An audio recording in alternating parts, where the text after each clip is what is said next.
राज्यातल्या गृह विभागासमोर रोज नव्या घटना आव्हान निर्माण करतायत। मुंबईतल्या कल्याणमधील घटनेला 24 तास पूर्ण होत नाही तोपर्यंतच आता पुण्यातल्या राजगुरुनगरमध्ये एका नराधमाने 2 मुलीवर अत्याचार करून त्यांचा खून केल्याची संतापजनक घटना घडली आहे। 54 वर्षीय नराधमाने मागचा पुढचा विचार न करता वासनांधतेच्या नादात 2 मुलींचा जीव घेतला। या घटनेने पुण्याला मान खाली घालायला लावली आहे।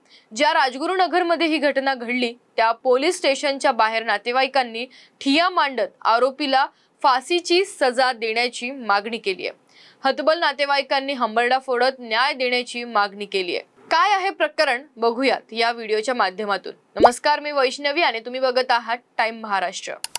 पुण्यातील राजगुरुनगरमध्ये 2 चिमुकल्या सख्या बहिणींचा निर्घुण खून झाल्याने कुटुंबावर दुःखाचा डोंगर कोसळलाय। चिमुकल्या 8 आणि 9 वर्षाच्या सख्या बहिणी आहेत। आरोपीने मुलीचे मृतदेह पाण्याच्या ड्रममध्ये लपवून ठेवले होते। या प्रकरणी पोलिसांनी मृतदेह ताब्यात घेत शवविच्छेदनासाठी पाठवले आहेत, तर आरोपीच्या देखील मुसक्या आवळल्या आहेत।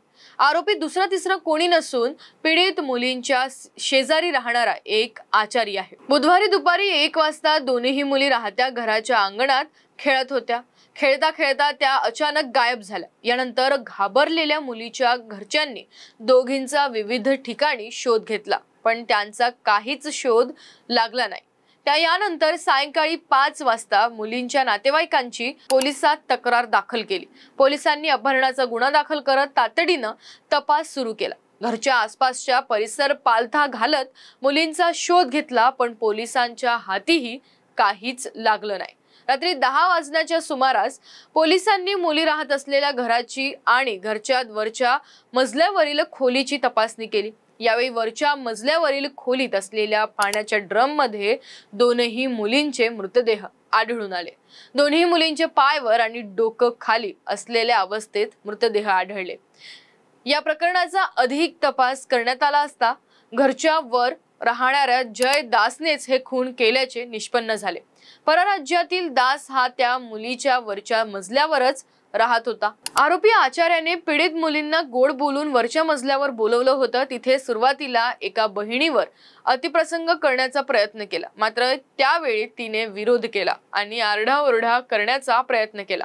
आता आपलं बिंग फुटेल आणि या भीतीने आरोपीनं एका बहिणीचा जीव घेतला आणि त्यानंतर घाबरलेल्या आचार्याने दुसऱ्या बहिणीचा देखील तसाच जीव घेतला। दोघींची हत्या केल्यानंतर आरोपीनं मृतदेहांची विल्हेवाट लावण्यासाठी घरालगतच्या इमारतीजवळील ड्रम मध्ये मृतदेह ठेवले। बहिणींचे मृतदेह शवविच्छेदन अहवालासाठी पुण्याच्या ससून रुग्णालयात आहेत। या अहवालातून नेमकं काय काय घडलं हे स्पष्ट होईल। या घटनेचा अधिक तपास पोलीस करत आहेत। राजगुरुनगरमध्ये पोलिसांकडे सुरुवातीला अपहरणाचा गुन्हा दाखल होता। या तपासात हा धक्कादायक प्रकार समोर आलाय। आरोपी परराज्यात पळून जायचा प्रयत्न करत असतानाच ग्रामीण पोलिसांनी त्याला पहाटे 4च्या सुमारास पुण्यातील एका लॉजवरून अटक केली आहे।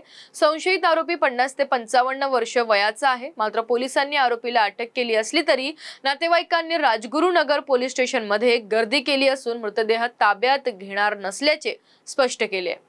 घटना घडल्यावर नातेवाईक हंबरडा फोडतील, आक्रोश करतील, पण राजगुरुनगर ही एक घटना नाही, अशा अनेक घटना रोज घडतायत। हे कधी थांबणार आहे की नाही?